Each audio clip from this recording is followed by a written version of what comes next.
You will keep your eyes down when the king arrives." The command came sharp and cold from Beta Marcus as he paced before the assembled Omegas in the courtyard. Kira stood in the back row, her fingers pressed against the hidden weight beneath her tunic, feeling the ancient metal warm against her ribs where she had bound it with cloth strips that morning. The blade always grew warm when danger approached, a peculiarity her mother had warned her about in fevered whispers during those final days. "Keep it hidden," her mother had said, her grip fierce despite the poison ravaging her body. "Keep it close. When the silver-eyed king comes, he will know. He will see what others cannot." Kira had been 12 then and had not understood. She was 23 now, and understood even less, except that the blade had burned against her skin every morning for the past week, ever since the messengers arrived announcing King Theron's visit to Blood Moon Pack for the alliance ceremonies. "The king honors us with his presence," Marcus continued, his voice carrying across the courtyard where autumn leaves scattered in the wind. "You will not speak unless spoken to. You will not raise your heads. You will certainly not embarrass this pack with your Omega inadequacies." Kira felt the familiar shame settle over her shoulders, like a cloak she had worn so long it had become part of her skin. Omega, worthless, invisible. These were the words that had defined her existence since her mother's death. Since Alpha Aldrich had seized their small cottage and declared that without her mother's healing skills, Kira had no value to offer the pack. She had been given a place in the Omega quarters, fed just enough to survive, worked until her hands bled in the kitchens and laundries, reminded daily that she existed on sufferance and should be grateful for even that. The blade beneath her tunic pulsed with heat, and Kira pressed her hand harder against it, willing it to stillness. She could not afford. Notice. Not today. Not ever. The Blood Moon Pack already whispered about her mother's strange knowledge, about the way Eleanor had always seemed to know things before they happened, about the old language she sometimes spoke when she thought no one listened. Witch, some called her, though never loud enough for Alpha Aldrich to hear. Eleanor had been too valuable, her healing too necessary, for the Alpha to allow such accusations. But now Eleanor was gone, and Kira had inherited only suspicion and a blade she could not explain, wrapped in a prophecy she did not understand. They are coming. The warning rippled through the assembled wolves as the sentry's howl echoed from the northern watchtowers. Kira felt her heart slam against her ribs, felt the blade burn hotter still. Around her, the other Omegas straightened, their fear palpable in the air. King Theron of the Northern Territories was not known for mercy. His reputation preceded him like winter wind, cold and absolute. He had unified the northern packs through strength and strategy, had defeated the Shadowborn incursion that had threatened all wolfkind 3 years ago, had executed traitors and rewarded loyalty with equal dispassion. He was called the Silver King for the color of his eyes and the silver that streaked his dark hair despite his young age, marks of the ancient power that ran in his bloodline. He was called other things too. Ruthless, brilliant, terrifying, unmated. That last detail had sent tremors through every pack with an unmated daughter of status. The alliance ceremonies were ostensibly about strengthening political bonds between packs, but everyone knew their true purpose. King Theron would choose a queen. Every eligible she-wolf of rank had been paraded before him at a dozen ceremonies over the past year, including Lady Seraphina of Bloodmoon, Alpha Aldrich's niece, a woman of exceptional beauty and political cunning who had made no secret of her intention to claim the Aeon position at the king's side.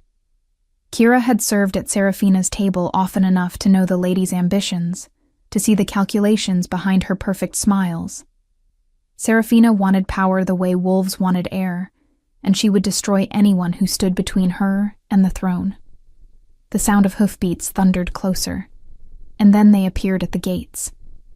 The king's guard came first, 20 warriors in silver armor astride massive war horses, their discipline evident in their perfect formation. Behind them rode King Theron himself, and even with her eyes lowered as commanded, Kira felt the weight of his presence like pressure against her skin. The air itself seemed to thicken, charged with the power that radiated from him. This was an alpha who needed no title to command submission. His authority was written in every molecule of the atmosphere, in the way the very earth seemed to steady itself beneath his horse's hooves. Alpha Aldrich. The king's voice carried across the courtyard. Deep and controlled, with an edge that suggested he saw far more than he revealed. Your hospitality is appreciated. The honor is ours, Your Majesty. Aldrich's response dripped with the obsequiousness he showed only to those more powerful than himself. Blood Moon Pack stands ready to serve. Kira kept her eyes fixed on the ground, watching the king's shadow move across the cobblestones as he dismounted. She could hear the measured cadence of his boots, could smell pine and winter air and something else, something that made her wolf stir for the first time in years. Her wolf had been silent since her mother's death, a ghost that barely acknowledged her existence. Omegas rarely had strong wolves, but now, impossibly, she felt it wake inside her, felt it lift its head and scent the air with sudden interest. No. She pushed the feeling down, forced her wolf back into submission. She could not afford this, could not afford to be noticed, to be different, to be anything but invisible. The blade against her ribs burned so hot now it was almost painful, but she did not dare move, did not dare draw attention to the way her hand pressed against her side. Your Majesty. Seraphina's voice rang out, honey-smooth and perfectly pitched. Welcome to Blood Moon. We have prepared chambers for you and your guard, and tonight's feast will showcase our finest. Kira risked the smallest glance upward, and immediately regretted it. Lady Seraphina stood at the front of the assembled pack, resplendent in a gown of deep emerald that hugged her curves and set off the auburn of her hair. She was beautiful in the way of predators, all sharp edges and calculated grace, and she was looking at the king with an expression of carefully crafted desire mixed with deference, a look she had no doubt practiced in mirrors for months. But King Theron was not looking at Seraphina. His eyes, those legendary silver eyes that seemed to pierce through flesh and bone to see the truth beneath, were scanning the assembled pack, searching. And then they found Kira. Time stopped. The world narrowed to the point of connection between his gaze and hers, and in that instant, Kira saw recognition flash across his face. Not recognition of her. She was no one. Had never left Blood Moon territory, had never been anyone he could possibly know, but recognition of something else. His eyes dropped to her hand pressed against her side, to the place where the blade lay hidden, and his expression shifted into something between shock and what might have been fear. You. The word was spoken quietly, but it carried across the courtyard with the weight of absolute command. Every head turned toward Kira, every eye fixed on her with varying degrees of confusion and hostility. She felt the blood drain from her face, felt her legs turn to water beneath her. This was not possible. This could not be happening. Step forward. King Theron's voice allowed no disobedience. Kira's feet moved before her mind, could process the command, her body responding to the alpha authority in his tone, even as her thoughts screamed at her to run, to hide, to disappear into the earth itself. She walked forward on legs that trembled, past the other Omegas who shrank away from her as if her misfortune might be contagious, past Beta Marcus whose face had gone purple with rage at her presumption, past Lady Seraphina whose eyes had narrowed to green slits, filled with murderous calculation. She stopped 3 paces from the king as protocol demanded, her head bowed, her hand still pressed against the burning blade. Up close, his presence was overwhelming, a force that pressed against her from all sides. She could feel his power like electricity in the air, could smell cedar and night air, and something ancient that had no name. Her wolf whimpered inside her, torn between the instinct to submit and something else. Something that felt dangerously like recognition. Show me. 2 words. Simple. Undeniable. Kira's. Hands shook as she reached for the laces of her tunic. She could feel every eye on her, could hear the murmurs starting, could sense Beta Marcus moving forward to intervene. But King Theron raised one hand, and Marcus froze mid-step, held in place by nothing more than the king's will. The laces came free. Kira reached inside her tunic and pulled out the blade, still wrapped in its cloth binding. Even through the fabric it radiated heat now, pulsing like a living heartbeat. She unwrapped it, slowly, and gasps echoed across the courtyard as the metal caught the afternoon light. The blade was beautiful and terrible. Roughly the length of her forearm, it was forged from a metal that seemed to shift between silver and gold depending on how the light struck it. Runes covered every inch of its surface, symbols from a language so old that Kira had never found mention of it in any of the pack's records. The hilt was wrapped in worn leather, shaped perfectly for her grip, as if it had been made for her hand alone. Her mother had told her it was called the Blood Moon Blade, though Kira had never understood if it was named for their pack or for something else entirely. Impossible, someone whispered. Kira did not look up to see who had spoken. She kept her eyes on the blade, watching the runes pulse with a faint inner light that they had never shown before.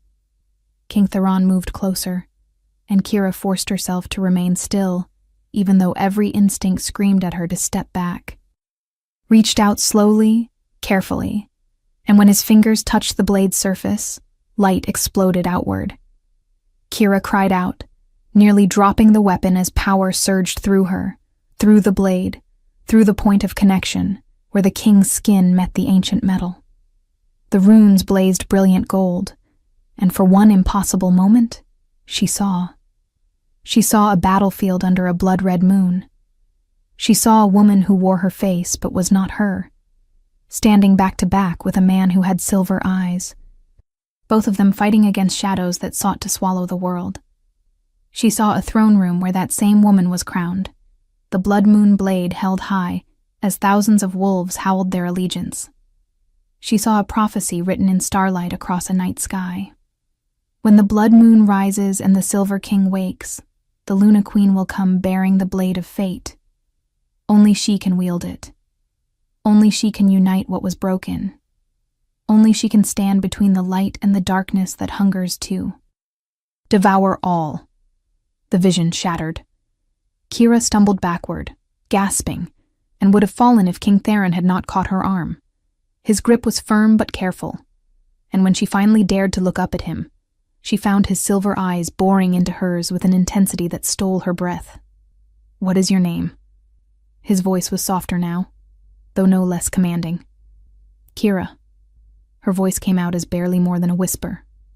"Kira Ashford, Your Majesty." Ashford. He repeated the name as if testing it, and something flickered in his expression. Eleanor's daughter. It was not a question. Kira nodded, too shocked to wonder how he knew her mother's name. Around them, the courtyard had erupted into chaos. Alpha Aldrich was shouting something about protocol and presumption. Lady Seraphina's face had gone white with fury. Beta Marcus was demanding that Kira be seized for carrying a forbidden weapon. But King Theron ignored them all. "Where did you get this blade?" "My mother gave it to me before she died." Kira's voice steadied slightly as she spoke of Eleanor. Whatever else was happening, whatever impossibility she had stumbled into, her mother had prepared her for this moment, even if Kira had not understood. She said it was my inheritance. She said when the silver-eyed king came, he would know what it meant. "Your Majesty?" Lady Seraphina's voice cut through the noise, sharp with barely controlled anger. "Surely there has been some mistake. This Omega cannot possibly be anyone of significance. The girl is nobody, a servant, the daughter of a healer who dabbled in forbidden arts.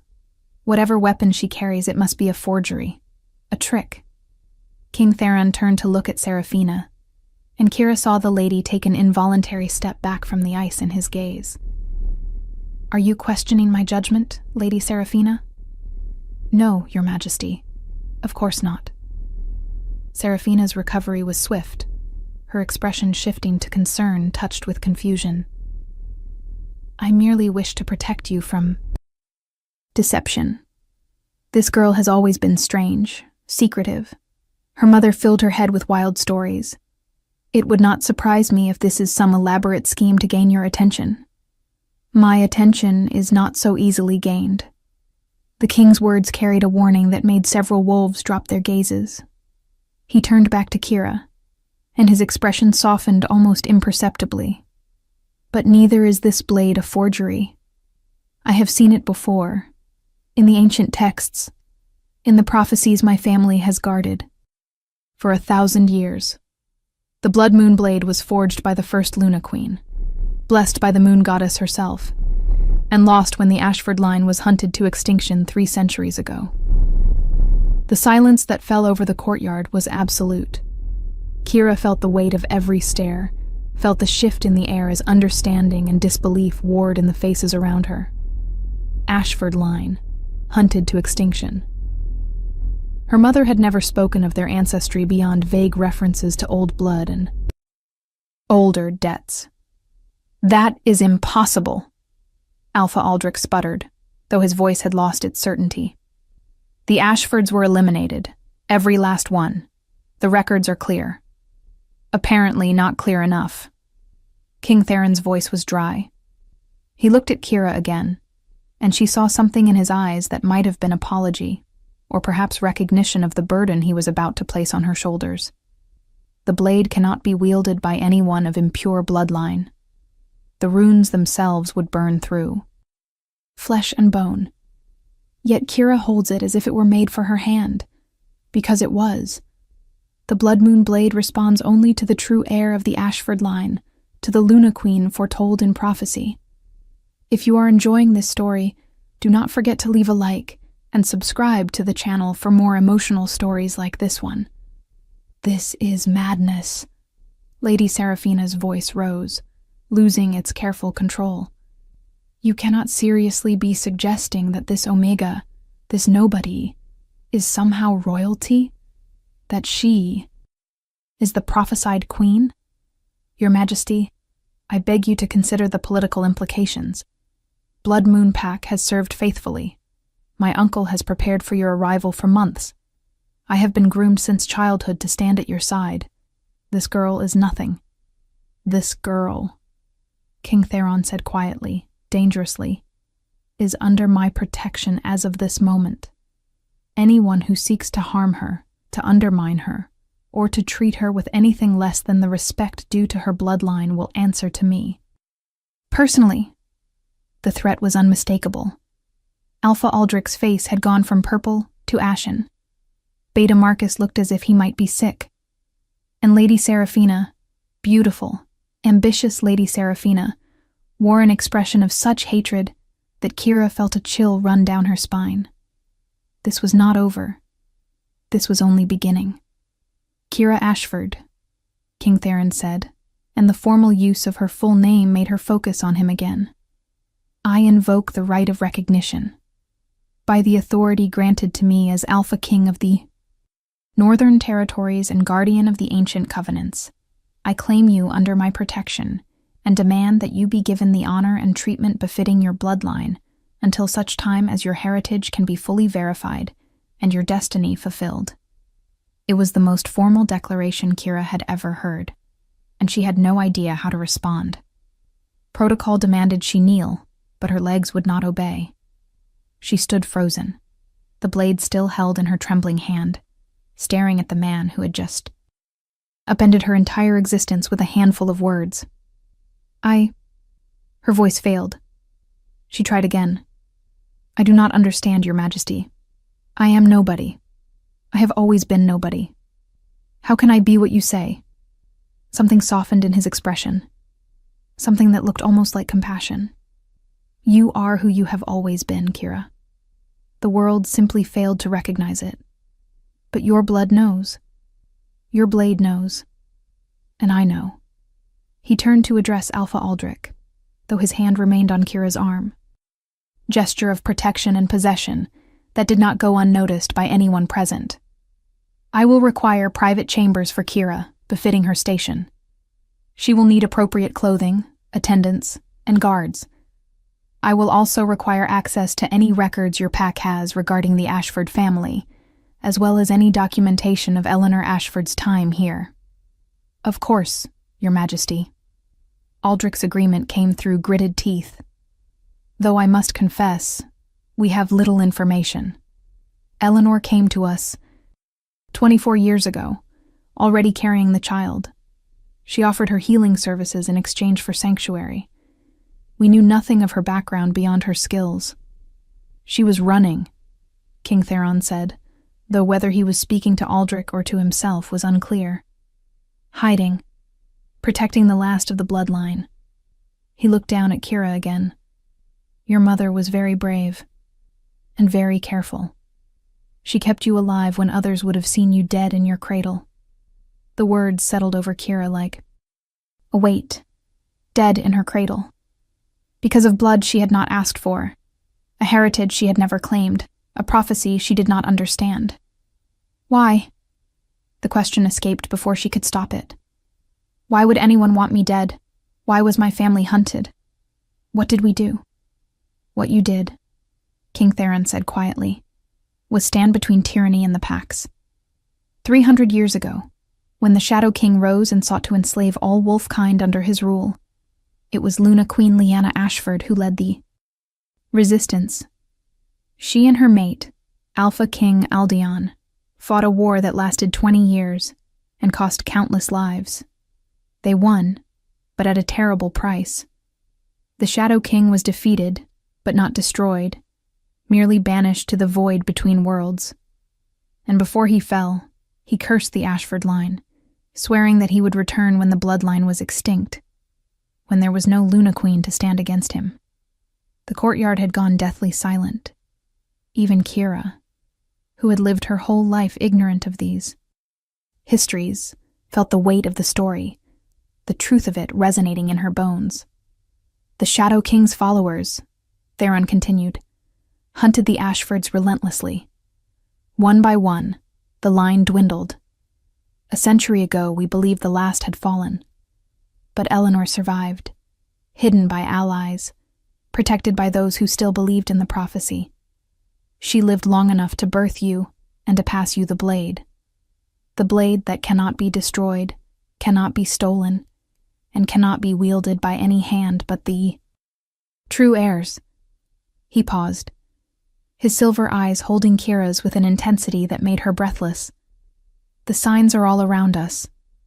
The shadow creatures that have been appearing at the borders of our territories. The darkness that has been spreading through the spirit realm, the way the moon's light has been waning these past years. The Shadow King is returning, Kira, and you are the only one who can stop him. The world tilted. Kira felt the ground sway beneath her feet, felt her vision narrow to a tunnel. This could not be real, could not be happening. She was a nobody, an Omega, a girl who scrubbed floors and kept her head down and dreamed of nothing more than surviving another day. She was not a queen. She was not a savior. She was not whatever this prophecy demanded her to be. I cannot, she whispered. Your Majesty, I cannot. You have made a mistake. I am weak. I have no training, no power. My wolf barely speaks to me. I am not what you need. You are exactly what I need. His voice was firm, brooking no argument. The blade would not have chosen you otherwise. Your blood would not sing with power if you were truly as powerless as you believe. You have been suppressed, Kira, held down, and made small by those who feared what you might become. But that ends now. He raised his voice to address the assembled pack. Kira Ashford is under the protection of the crown. Anyone who wishes to challenge this, step forward now. No one moved. Even Lady Seraphina, for all her fury, was not foolish enough to directly oppose the Alpha King. But Kira could feel the hostility radiating from multiple directions, could sense the plots already forming in minds that saw her as a threat or an obstacle. She had gone from invisible to the most dangerous person in the pack in the span of minutes, and she had no idea how to survive what came next. "Come," King Theron said, his tone gentling slightly. "You look ready to collapse. We will speak more when you have had time to process this. But understand, Kira, whether you feel ready or not, your destiny has found you. The only question now is whether you will rise to meet it." He guided her toward the castle, his hand still on her arm, his presence a shield against the stares and whispers that followed them. Kira clutched the blade to her chest, feeling its warmth pulse in rhythm with her heartbeat, and wondered if she had just been saved or condemned. The chambers they gave Kira had once belonged to Alpha Aldrich's deceased mate, a fact that was not lost on anyone. They were beautiful in a way that felt like mockery, all silk hangings and polished wood and windows that overlooked the forest. Kira stood in the center of the room, still wearing her simple Omega tunic, still clutching the blade, and felt more lost than she had ever felt in her life. A knock sounded at the door, and before she could answer, it opened to admit 2 women. One was elderly, her hair silver and her eyes kind, despite the wariness in their depths. The other was young, perhaps Kira's age, with nervous hands and a gentle expression. "Miss Ashford," the older woman said, her use of the title both strange and somehow right. "I am Marta, and this is Lyra. The king has assigned us as your attendants. We are here to help you prepare for tonight's feast." "I cannot go to the feast," Kira said immediately. "I do not belong there. I do not even know how to behave at a formal dinner." "Then we will teach you," Marta said simply. She moved into the room with the confidence of someone who had served nobility before. "The king has commanded your presence at his side. You will attend." At his side. The words made Kira's heart stutter. "Lady Seraphina will be there. Lady Seraphina will have to accept the new reality, just as we all must." Marta's voice was neutral, but Kira caught a flicker of something in her expression. Perhaps sympathy, perhaps calculation. It was impossible to tell who could be trusted in this new world Kira had been thrust into. Lyra approached carefully, her hands outstretched. "May I take the blade, miss? We need to help you bathe and dress, and it will be safer if we secure the weapon properly." Every instinct in Kira screamed against letting the blade leave her possession. But Lyra's expression was so earnest, so free of guile, that Kira found herself slowly extending the weapon. The moment Lyra's fingers touched the hilt, the girl gasped and jerked back, cradling her hand. "It burned me," she whispered, staring at the red mark already forming on her palm. Marta moved forward quickly, examining Lyra's injury with experienced eyes. Then both women looked at Kira with new expressions, something between fear and awe. "The king spoke truth," Marta murmured. "The blade recognizes only you." Kira looked down at the weapon in her hand, at the runes that still pulsed with faint golden light. She thought of her mother's words, of the vision she had seen when King Theron touched the blade, of the prophecy that demanded she become someone she did not know how to be. "I do not know what I am doing," she admitted quietly. "None of us do at first," Marta said, her voice kind. "But we learn. And you have already survived more than most. You are still standing, still breathing. That is enough for today. Tomorrow, you will learn what you need for tomorrow." It was practical wisdom, the kind Eleanor might have offered. And Kira felt a pang of grief so sharp, it stole her breath. Mother had died without telling her the truth, without preparing her for any of this. Or perhaps Eleanor had prepared her as best she could, teaching her to be invisible, to survive, to endure. Perhaps those skills were exactly what Kira would need in the days ahead. She let Marta and Lyra lead her to the bathing chamber, though she kept the blade with her, setting it carefully on a table within arm's reach. The hot water was a luxury she had not experienced in years, and despite everything, Kira felt some of the tension ease from her muscles as she sank into the carved wooden tub. Lyra washed her hair with gentle hands, using soaps that smelled of lavender and rosemary, while Marta bustled about selecting clothing from a wardrobe that had been hastily filled with gowns in Kira's size. How they had managed it so quickly, Kira did not know. Perhaps the king traveled with seamstresses. Perhaps these were gowns that had been intended for Lady Seraphina. Perhaps this was all still a dream, and she would wake in her narrow cot in the Omega quarters, cold and hungry and invisible once more. "The king is not married," Lyra said suddenly, then blushed at her own boldness. "I am sorry, miss. That was inappropriate." "It is fine," Kira said, though her heart had started racing again. "I do not understand his interest. He could have any she-wolf in the kingdom. Why would he claim me as anything other than a curiosity?" "Because the prophecy names you," Marta said from the doorway. She held a gown of deep midnight blue, simple in design, but clearly expensive in fabric. "Because the blade chose you. Because, if the old stories are true, the Luna Queen and the Silver King are fated mates, bound by destiny and the will of the moon goddess herself. Fated mates." The words hung in the air, heavy with implication. Kira had dreamed of finding her fated mate once, years ago, before life had taught her that Omegas did not get such gifts. The mate bond was rare, precious, and typically reserved for wolves of power and status. It was not for girls who scrubbed floors and tried not to exist. "That is just a story," Kira said, but her voice lacked conviction. After everything that had happened today, who was she to say what was story and what was truth?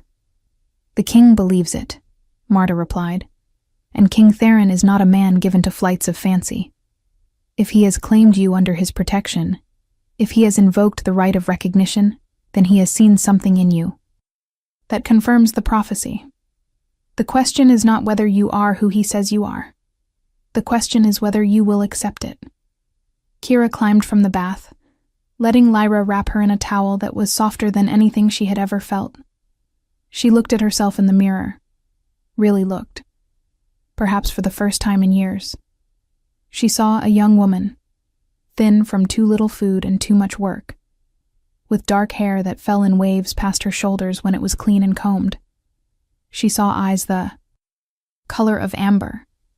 Her mother's eyes, wide with fear and confusion, but not entirely without strength. She saw the faint scars on her hands from years of hard labor, the hollow of her cheeks, the tension in her shoulders. She did not look like a queen. But perhaps, she thought, as she let Marta help her into the midnight blue gown, perhaps queens were not born looking the part. Perhaps they were forged from girls who had learned to survive impossible things. The gown fit perfectly, hugging her curves, and falling to the floor in elegant folds.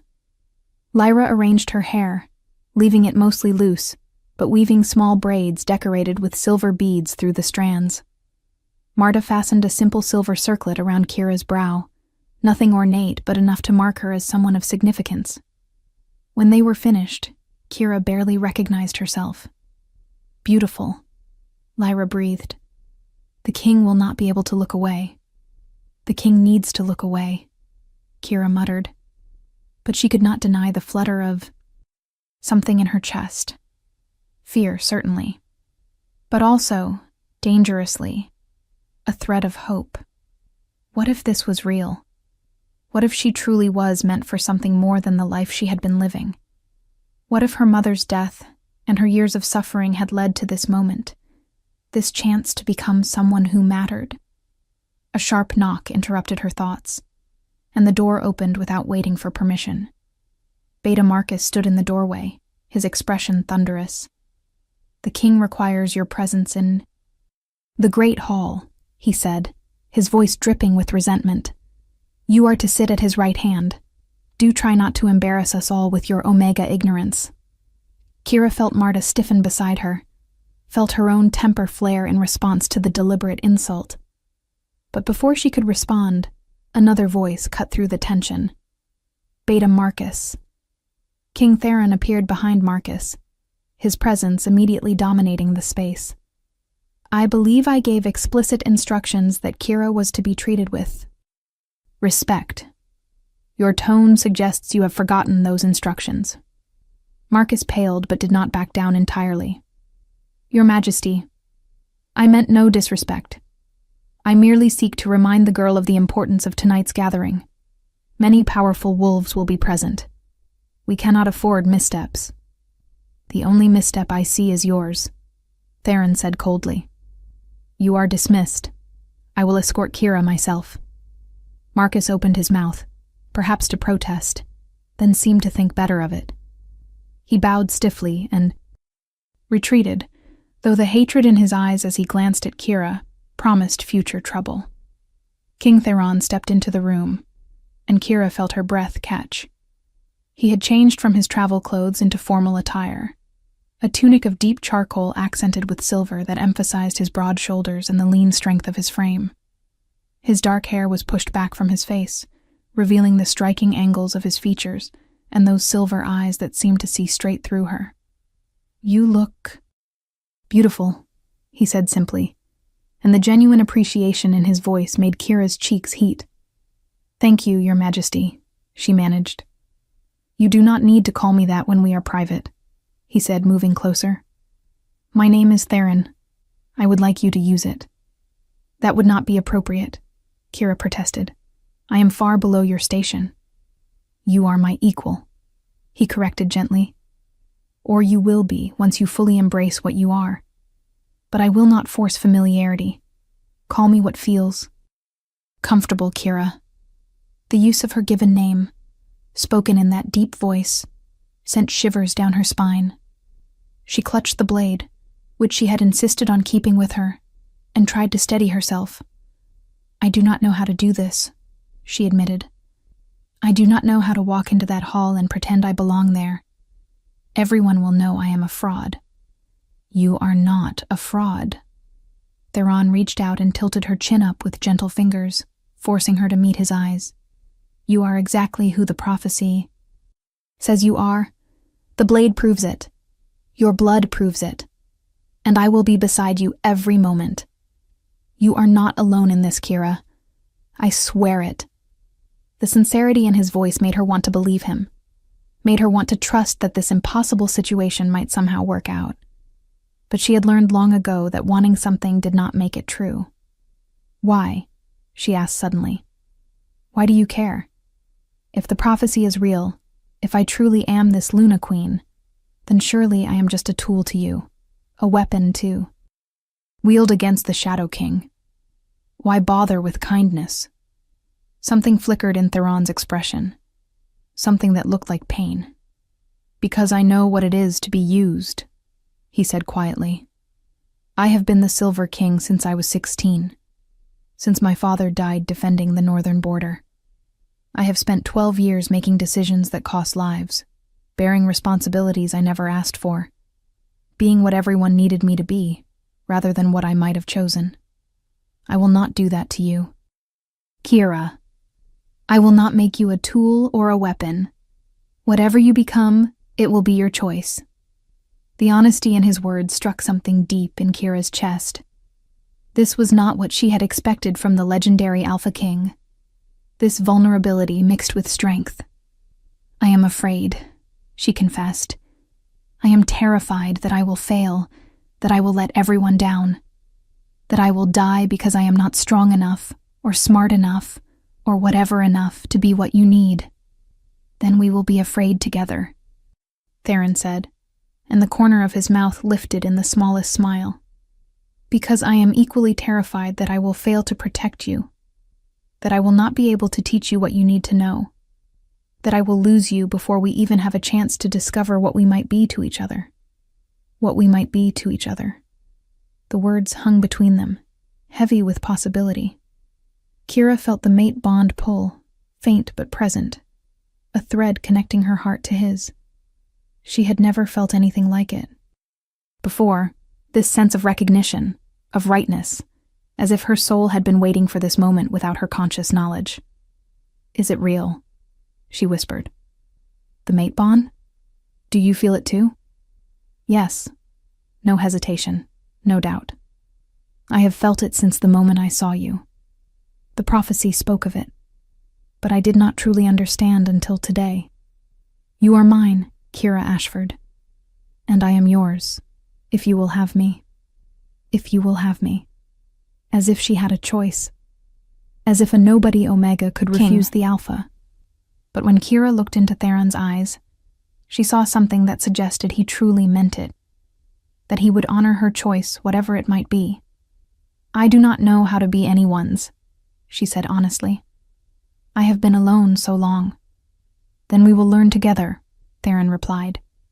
He offered his arm, formal and courteous. Come, let us face the wolves together. And remember, you carry the Blood Moon blade. You are descended from the Luna Queen who saved all wolfkind. That blood runs in your veins. Kira, let them see it. Kira took his arm, feeling the solid strength of him, the warmth that radiated through the fabric of his tunic.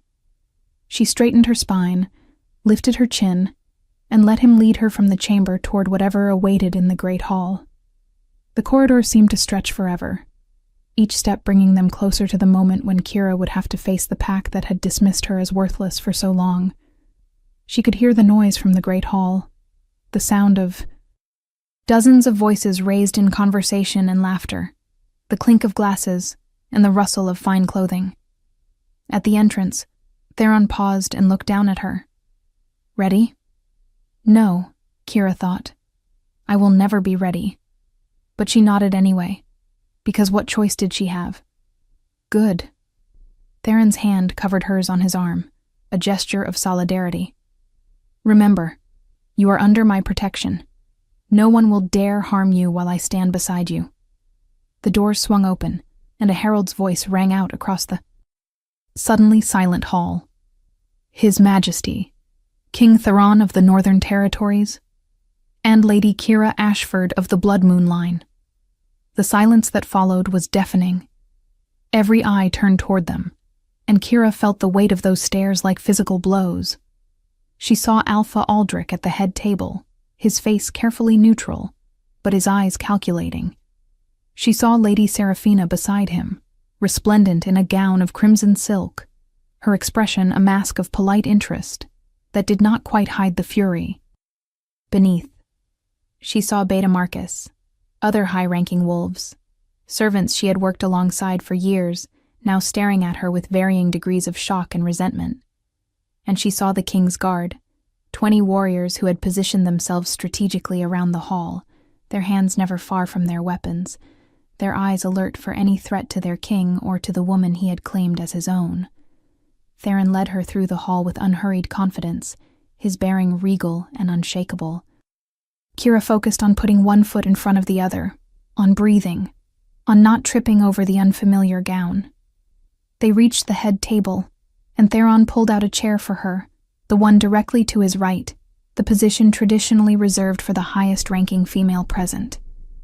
Lady Seraphina's position. Seraphina's smile did not waver, but Kira saw her hands clench briefly before she relaxed them. Your Majesty, Seraphina said, her voice honey-sweet. What an unexpected arrangement.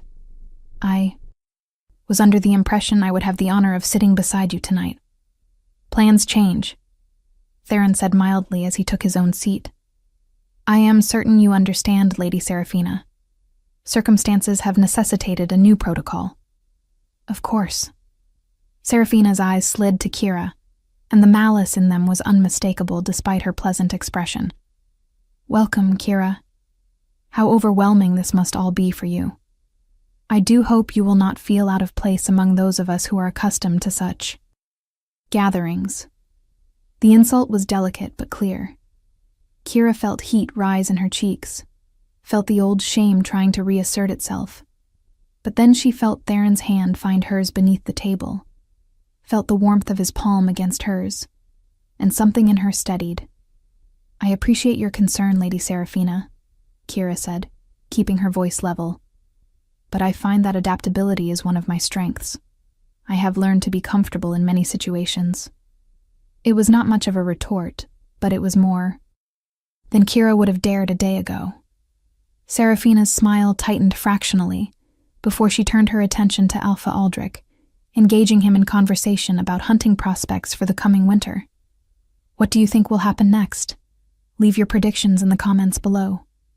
The feast began with a procession of dishes that Kira had often prepared herself, working long hours in the kitchens to create meals she would never taste. Now she sat at the high table, expected to navigate silverware she had polished but never used, to make conversation with wolves who had never acknowledged her existence. It was surreal and terrifying, and she found herself relying heavily on observation, watching how others ate and drank and spoke, mimicking their behaviors as best she could. Theron was a steady presence beside her, occasionally murmuring quiet guidance, pointing out which fork to use, explaining the significance of certain toasts. His patience and discretion made Kira's throat tight with gratitude. He could have left her to flounder, could have used her ignorance to demonstrate why she did not belong in this world. Instead, he helped her navigate it, his support unwavering. "You are doing well," he said quietly, his voice meant only for her ears. "Better than I did at my first formal dinner. I used the finger bowl as a soup course and my father nearly had an apoplexy." The image was so unexpected that Kira found herself smiling despite her nerves. "Truly?" "Truly." His eyes held warmth and understanding. "We all stumble, Kira. The key is to keep walking forward." Before Kira could respond, a commotion at the far end of the hall drew everyone's attention. A messenger had entered, his clothes dusty from hard travel, his expression urgent. He made his way quickly to the high table and bowed deeply before King Theron. "Your Majesty, I bring news from the eastern border. It is urgent." Theron's expression shifted immediately to one of focused intensity. "Speak." "Shadow creatures, Your Majesty. A dozen of them appeared at the Silverwood border 2 nights ago. They attacked a patrol, killed 3 wolves before the rest could drive them back. But that is not the worst of it." The messenger hesitated, his eyes flickering briefly to Kira before returning to the king. "They spoke, Your Majesty. Shadow creatures have never been known to speak before, but these did. They said to tell the Silver King that the time of prophecy draws near, that the veil grows thin, and that no Luna Queen will save us this time. They said the Shadow King remembers, and he is coming." The hall erupted into noise, wolves shouting questions and concerns, the careful veneer of the formal dinner shattering. But Kira barely heard any of it. Her attention was fixed on the blade at her side, which had grown suddenly cold. So cold it was almost painful even through the leather sheath Marta had fashioned for it. Theron stood, his movement commanding immediate silence. "When did this attack occur?" 2 nights ago, Your Majesty. I rode without stopping to bring you the news."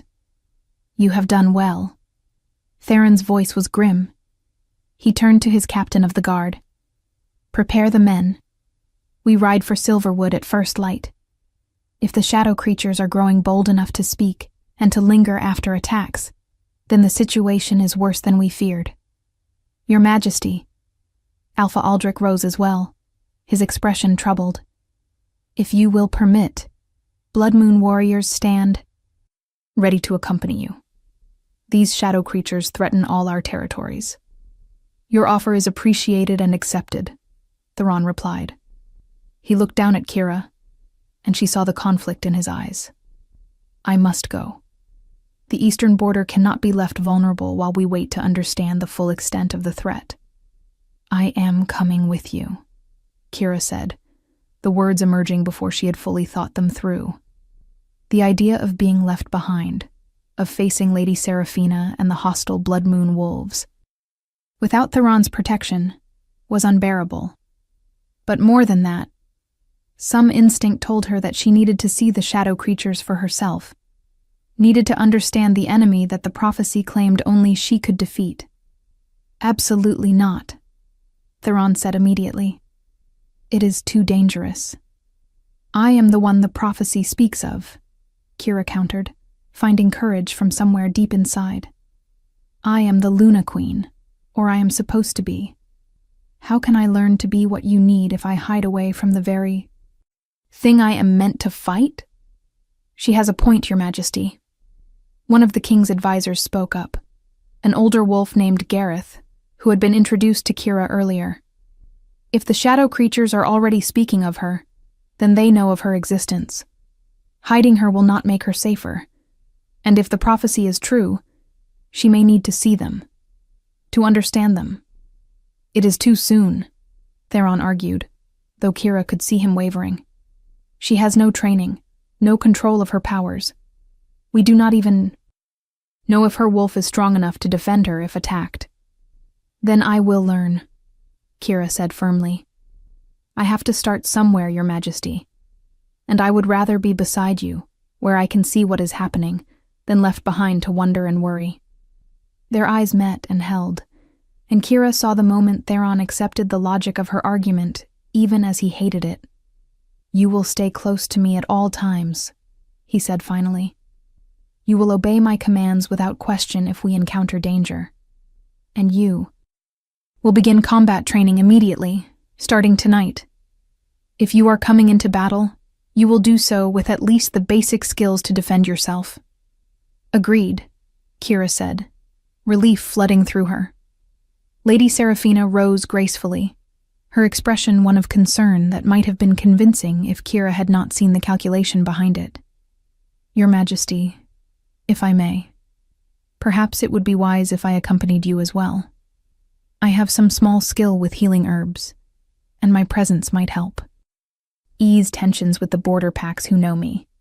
Additionally, I could assist in chaperoning Lady Kira, as propriety would suggest she not travel alone with your guard. The offer was smooth, reasonable, and completely transparent. Seraphina wanted to remain close to Theron, wanted to undermine whatever was developing between him and Kira, wanted to ensure that she did not lose her position as his intended queen without a fight. Theron's expression was unreadable. Your offer is noted, lady. Seraphina, I will consider it and provide my answer before we depart. It was neither acceptance nor rejection, and Seraphina was too politically savvy to push further in public. She inclined her head gracefully and resumed her seat, but her eyes when they met Kira's were full of promise. This was not over, not by a long shot. The feast continued, but the mood had shifted from celebration to tension. Wolves spoke in low voices about the shadow creature attack, about what it meant, about whether the ancient evil truly was returning as the prophecy had warned. Kira felt their fear like a living thing in the air, and beneath it, she felt their resentment toward her. She was the symbol of this threat, the reminder that their world was changing in ways they did not understand and could not control. When the meal finally ended and Theron escorted her back to her chambers, Kira felt exhausted in a way that had nothing to do with physical labor. You did well tonight, Theron said, as they paused outside her door. I know it was difficult. Everyone hates me, Kira said flatly. They see me as an interloper, a threat, or worse, a fraud. Even your own advisors look at me with doubt. They will come to accept you, Theron said, though his tone suggested he was not entirely convinced. Give them time. We may not have time. Kira touched the blade at her side, feeling its unnatural cold. If the shadow creatures are already active, if the Shadow King is truly returning, then whatever the prophecy requires of me needs to happen soon, and I am nowhere near ready. Then we will make you ready. Theron's hand came up to cup her cheek, his touch gentle despite the strength in his fingers. I meant what I said earlier, Kira. You are not alone in this. Whatever you need to become the Luna Queen, whatever training or knowledge or support, I will provide it. I will stand beside you. The sincerity in his voice made Kira's eyes burn with unshed tears. She had been alone for so long, had learned to rely only on herself, had built walls around her heart to keep out the pain of rejection and loss. But Theron was offering her something she had not dared to hope for. Partnership, protection, perhaps even more. Why me? She whispered. Of all the she-wolves in your kingdom, why does the prophecy name me? I am nothing special, Theron. I have no great strength or wisdom. I am just a girl who survived because she learned to be invisible. You survived, Theron said, his thumb brushing across her cheekbone. Because you are stronger than you know. You survived years of mistreatment and never lost your kindness. You survived grief and loss and never became bitter. You survived being made to feel worthless without believing it in your heart. That is the strength the prophecy saw in you, Kira. Not power or status, but an unbreakable core that refused to be destroyed, no matter how hard the world tried. The words broke something open inside Kira, some dam that had been holding back years of pain and doubt. Tears spilled over, tracking down her cheeks, and she was mortified by her own weakness. But Theron did not pull away. Instead, he drew her into his arms, letting her cry against his chest, his hand stroking her hair with infinite patience. I am sorry, she gasped when the tears finally subsided. I am sorry. I should be stronger. You are strong enough to let yourself feel, Theron said quietly. That is a different kind of strength, but no less important. Cry if you need to, Kira. Rage if it helps. Be vulnerable with me. I will keep you safe while you do. If you want to see how this story ends, make sure you are subscribed with notifications on. Kira pulled back slightly, looking up at him through tear-wet lashes. In the dim light of the corridor, his silver eyes seemed to glow with an inner fire, and the connection between them, that thread of fate that bound them together, pulled taut. She felt it in her chest, in her soul, a recognition that went beyond words or logic. This man was hers, and she was his. Destined or not, prophecy or not, the bond was real. Kiss me, she whispered, the words escaping before she could second-guess them. Theron went very still. Kira, you have been through so much today. I do not want to take advantage of your emotional state. You are not taking advantage, she insisted. I am asking. I am choosing. For once in my life, I am choosing something for myself. And I choose this. You. I choose, please. For another long moment, Theron simply looked at her, his eyes searching hers for any hint of doubt or coercion. Then, finding only honesty and desire, he lowered his head and kissed her. It was gentle at first, a soft brush of lips that sent sparks racing through Kira's entire body. But when she made a small sound of pleasure and pressed closer, the kiss deepened, became something hungry and claiming. Theron's arms tightened around her, and Kira felt his wolf rise to meet hers. Felt the mate bond flare bright and hot between them. Her wolf, silent for so long, surged to life inside her, stronger than Kira had ever felt it, crying out in recognition and joy. Mine. Ours. Mate. When they finally broke apart, both breathing hard, Kira felt fundamentally changed.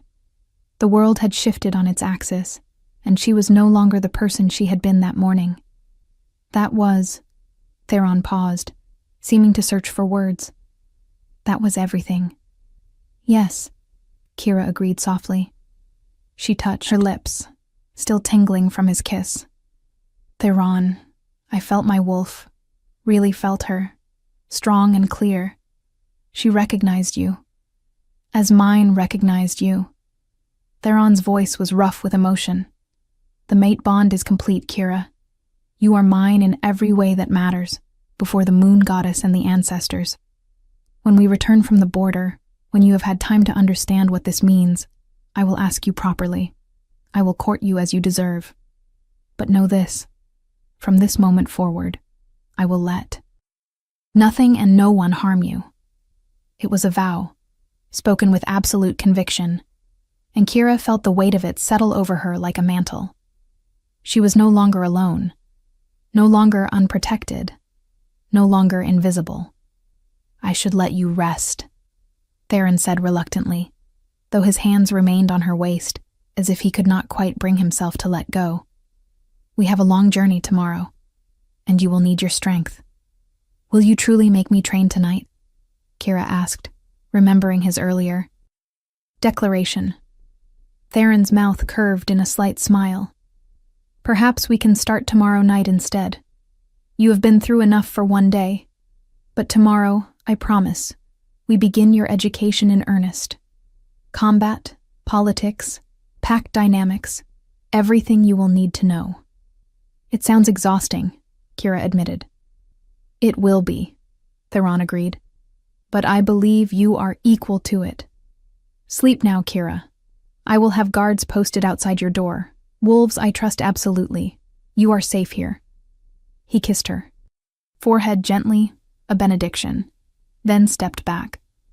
Kira watched him walk away down the corridor, his bearing as regal and controlled as ever, despite what had just passed between them. When he disappeared around the corner, she finally entered her chambers and closed the door, leaning back against it with a sigh. The room was dark, except for the moonlight streaming through the windows. Kira moved to look out over the forest, the blade still at her side, its cold weight a reminder of everything that had changed. Somewhere out there, shadow creatures gathered. The Shadow King prepared his return, and she, Kira Ashford, Omega and Orphan, had been named as the only one who could stop him. It should have terrified her. And it did. But beneath the fear, Kira felt something else growing. Purpose. Determination. The knowledge that she was not the helpless girl she had believed herself to be. She touched the window glass, feeling the cold against her palm, and made a silent vow to the moon, goddess whose light bathed the world below. She would learn. She would grow stronger. She would become the Luna Queen the prophecy demanded, not for destiny or duty, but because she refused to let the people she was coming to care about face the darkness alone. And because the man who had claimed her as his mate, who had looked at her with respect and desire and understanding, deserved a partner who could stand beside him, not cower behind him. I will not fail you, Kira whispered to the night. To Theron. To herself. I will not fail. Dawn came too quickly. Kira woke to find Marta and Lyra already in her chambers, laying out traveling clothes and packing supplies with efficient hands. The midnight blue gown had been replaced with practical leather pants and a tunic, sturdy boots, and a cloak that would provide protection against wind and weather. The king sent these, Marta said, indicating the clothes. He was quite specific about your comfort and safety. As Kira dressed, she noticed that the clothing fit perfectly, that every piece had been chosen with care. The tunic even had a special sheath built into it for the blood moon blade, allowing her to carry it close to her body without it being obviously displayed. Small considerations that spoke of thoughtfulness and attention to detail. When she emerged from her chambers, she found Theron waiting in the corridor, already dressed for travel in dark leather and silver-chased armor. He looked every inch the warrior king, dangerous and competent, and Kira felt her breath catch at the sight of him. Good morning, he said, his eyes warming as they took her in. Did you sleep well? Well enough, Kira lied. She had spent half the night alternating between replaying their kiss and worrying about what lay ahead. Liar, Theron said mildly, but there was affection in his tone. Your eyes have shadows beneath them, but we can discuss proper sleep schedules later. For now, we need to move. The shadow creatures are not known for their patience. The courtyard was chaos, filled with warriors preparing horses and checking weapons, supplies being loaded onto pack animals, orders being shouted across the space. Kira saw Lady Seraphina standing near her own mount, dressed in traveling leathers that somehow managed to look both practical and elegant. The lady caught Kira's eye and smiled, a sharp expression that promised trouble. Lady Kira, Seraphina called out, her voice carrying across the courtyard. I do hope. You are comfortable with horses. The journey to Silverwood is long and quite arduous for those unaccustomed to such travel. It was another delicate insult, a reminder that Kira had never traveled beyond Blood Moon territory, had never ridden for anything more than short trips to gather herbs in the forest. But before Kira could formulate a response, Theron stepped close to her side. "Kira will ride with me," he said, his tone brooking no argument. "It will allow me to brief her on what to expect at the border and ensure her safety on the journey." Seraphina's smile faltered slightly, but she recovered quickly. "Of course, Your Majesty. How thoughtful of you to provide such personal attention." The words were innocent enough, but the implication was clear. By having Kira ride with him, Theron was making a public declaration of his favor and protection, a statement that would not go unnoticed by anyone present. It was a political move as much as a practical one, and Kira found herself grateful for his support, even as she worried about the resentment it would generate. Theron led her to a massive war horse, a gray stallion that stood at least 18 hands high and looked as if it could crush her with one hoof. "This is Tempest," Theron said, stroking the horse's neck with obvious affection. "He is my primary mount and has carried me through more battles than I care to count. He will keep you safe." "He is magnificent," Kira said honestly, though she felt a flutter of nerves at the prospect of riding such a powerful animal. "And terrifying." "A healthy combination," Theron agreed, with a slight smile. He mounted in one fluid movement, then reached down to help Kira up. She placed her foot in the stirrup and let him pull her up behind him, settling into the saddle with her arms wrapped around his waist. The position was intimate. Her body pressed against his back, her face level with his shoulder. She could smell leather and pine and the scent that was uniquely Theron, and despite the circumstances, she felt a flutter of warmth in her chest. "Comfortable?" Theron asked, glancing back at her. "Yes," Kira said, tightening her grip slightly. "This is actually rather nice." She felt his chuckle more than heard it, a vibration through his back. "Hold on tight. Tempest moves fast when we need him to." The signal was given, and the entire company began to move, flowing out of the courtyard and through Blood Moon territory toward the eastern border. They traveled in formation, with Theron and his personal guard at the center, surrounded by rings of warriors from both his own forces and the Blood Moon volunteers. It was an impressive display of strength and organization, and Kira felt a sense of security despite the danger they were riding toward.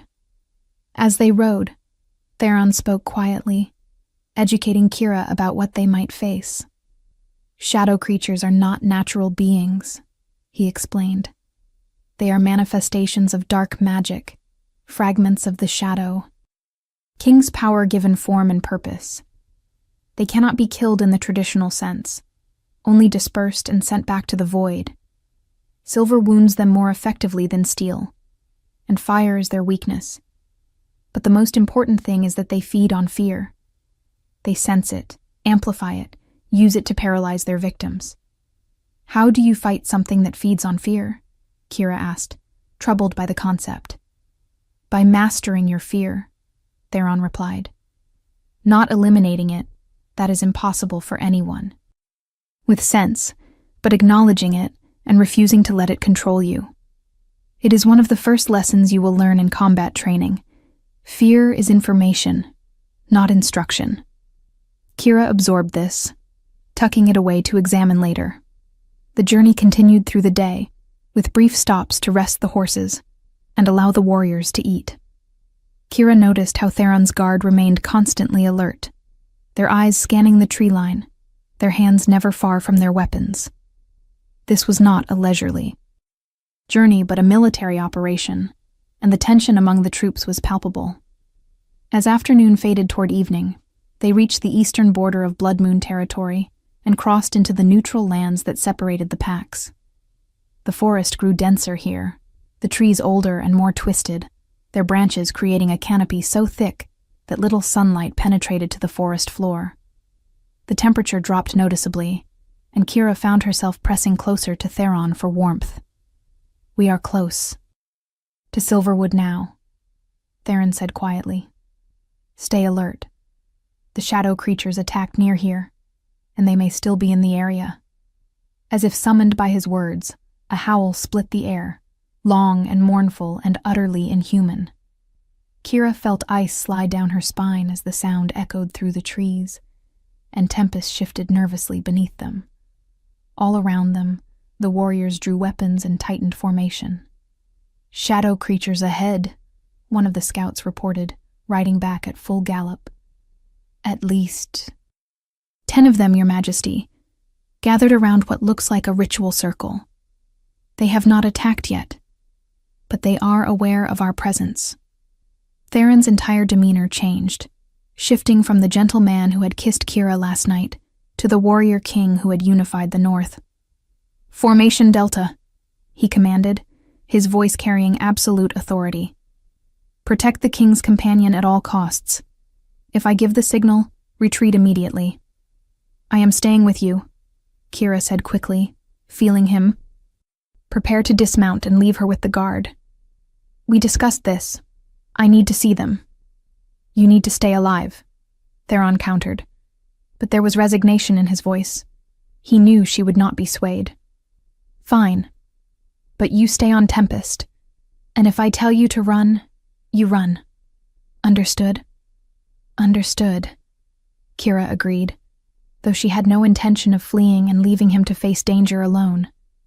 The mate bond would not allow it, even if her common sense might have argued otherwise. They moved forward. Slowly, the entire company advancing as one toward the location the scout had indicated. The forest grew darker with each step, the shadows seeming to deepen and pulse with unnatural life. Kira felt the blade at her side grow colder still, until it was like carrying a piece of ice against her ribs. And then they saw them. The shadow creatures were exactly as their name suggested, beings made of darkness and malice given barely corporeal form. They stood in a rough circle around a clearing where symbols had been drawn in what looked disturbingly like blood, their shapes vaguely humanoid but wrong in ways that made Kira's eyes hurt to look at them directly. They had too many limbs. Or not enough. Their faces shifted and changed, never settling into any one form. And their eyes glowed with a sickly green light that spoke of hunger and hatred and ancient evil. "The Silver King comes," one of them spoke, its voice a rasping whisper that seemed to come from everywhere and nowhere. At once. "And he brings the Luna's daughter. How thoughtful. The Shadow King will feast on her power when he returns." "The Shadow King remains trapped in the void," Theron said, his voice steady despite the tension Kira could feel in his body. "He has no power here." "No power?" The creature that had spoken laughed, a sound like breaking glass. "He has enough power to send us. Enough power to thin the veil. Enough power to ensure that when the blood moon rises 3 nights hence, he will walk this world again. And all your prophecies and pretty Luna queens will not stop him. 3 nights. The words hit Kira like a physical blow. The Shadow King would return in 3 nights, during the blood moon. The prophecy was not some distant future possibility. It was immediate, urgent, and she was nowhere near ready to face it. "Kira," Theron said quietly, urgently, "do you feel anything from the blade? Any pull or power?" Kira focused on the weapon at her side, trying to sense beyond its unnatural cold. And there, beneath the ice, she felt something else. A warmth, faint but growing, like embers being fanned to life. The blade was responding to the shadow creature's presence, responding to her need, responding to the danger that threatened the man she was bonded to. "It is warming," she whispered, "like it is waking up." "Then hold it," Theron commanded. "Draw it. Let us see what happens." Kira reached for the blade with trembling hands, the moment her fingers wrapped around the hilt. Power surged through her, stealing her breath and making her vision white out for an instant. When it cleared, the blade was in her hand, and it was glowing. Golden light poured from the runes etched into its surface, light that pushed back the unnatural shadows. Light that made the shadow creatures scream and recoil. No, they shrieked in unison. She cannot wield it yet. She is untrained, unaware. She cannot. And yet she does, Theron said, and there was fierce pride in his voice.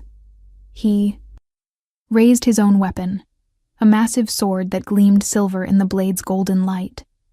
Warriors of the North, your king commands you. Destroy these abominations. Send them back to the void where they belong. The battle that followed was chaos.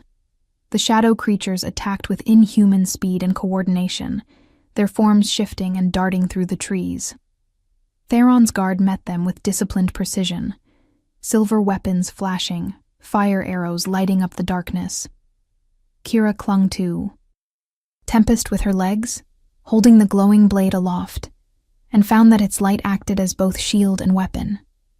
When shadow creatures tried to approach, the golden radiance pushed them back, burning them like acid. But she could feel the drain on her energy, feel her wolf's power being pulled through the blade and out into the world. She would not be able to maintain this for long. "Theron," she gasped, feeling her strength begin to waver. "I cannot hold it much longer." "You do not need to," Theron replied, cutting down a shadow creature that had gotten too close. "You have already done what needed to be done. The blade's light has disrupted their ritual circle, broken whatever spell they were weaving. Fall back." He signaled to his guard, and they began a fighting retreat, moving back toward the main body of warriors while maintaining their defensive formation. The shadow creatures pursued but seemed weakened, their movements slower, their forms less solid. By the time the company had regrouped and the warriors had reformed their lines, the creatures had begun to dissolve, fading back into shadow and mist. "The veil pulls us back," one of them hissed as it disappeared. "But we have delivered our message. 3 nights, Luna Queen. 3 nights until you face him. And you will fail, as all who came before you failed." Then they were gone, leaving only the echo of their voices and the blood-marked ritual circle as evidence they had ever existed. Kira let the blade dim, felt its power retreat back into dormancy, and nearly collapsed from sudden exhaustion. Theron caught her, supporting her weight with one arm while still holding his sword ready with the other. "I have you," he said quietly. "You did well, Kira. Better than I dared hope." "I did nothing," Kira protested weakly. "I just held the blade." "You wielded the Blood Moon blade for the first time against shadow creatures and lived to tell about it," Theron countered. "That is no small thing. Most who tried to wield weapons of power without proper training died in the attempt. Your blood truly does carry the strength of the ancient line." Around them, the warriors were checking for injuries and securing the perimeter. Miraculously, no one had been seriously hurt, though several bore minor wounds from glancing blows. The shadow creatures had been more interested in delivering their message than in killing, which suggested a level of intelligence and purpose that Kira found deeply disturbing. 3 nights, she said, looking up at Theron. "They said the Shadow King returns in 3 nights, during the blood moon. Is that possible?" "It is more than possible," Gareth said, approaching on foot, his expression grim. "It is prophesied. The blood moon is when the veil between worlds is thinnest, when beings of great power can cross from one realm to another. If the Shadow King has been gathering his strength in the void, if his followers have been conducting rituals to weaken the barriers, then, yes, he could return on the blood moon. Then we have 3 nights to prepare," Theron said, his voice hard with determination. 3 nights to ensure Kira can wield the blade with control and purpose, to gather our forces, to be ready for whatever comes. "Your Majesty," Lady Seraphina rode forward, and for once her expression seemed genuinely troubled rather than calculated. "If I may speak plainly, 3 nights is not enough time to train anyone, let alone someone with no combat experience. Perhaps we should focus on evacuation, on protecting the innocent, rather than putting false hope in a prophecy that may be metaphorical rather than literal." "The prophecy is literal," Theron said flatly. I have seen the texts, studied them for years. Only the Luna Queen can defeat the Shadow King. No one else has the power or the bloodline. Kira is our best chance. Our only chance. Then we are doomed, Seraphina said bluntly. Because that girl, sweet as she may be, is not a warrior. Will die in the first moments of battle, and the Shadow King will feast on her power. The words were harsh, but Kira could not entirely argue with the logic. She had held the blade for perhaps 5 minutes and was already exhausted. How could she hope to face an ancient evil in direct combat?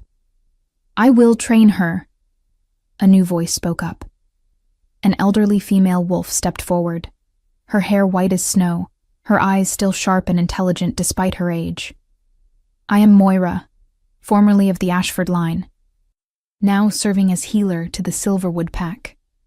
I knew Eleanor Ashford when we were young. I know the old ways, the old training methods. If you give me these 3 days, Your Majesty, I will teach Kira what she needs to know to survive. Theron looked at the old woman with surprise and what might have been hope. You are Ashford? I thought the line was extinct save for Kira. Most believe that, Moira said quietly. I have found it safer to let them continue believing it.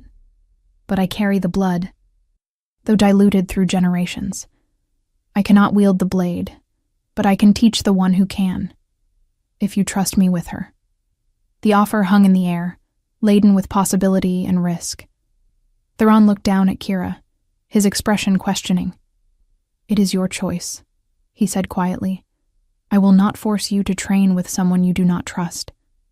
Kira studied Moira, searching for any hint of deception or malice.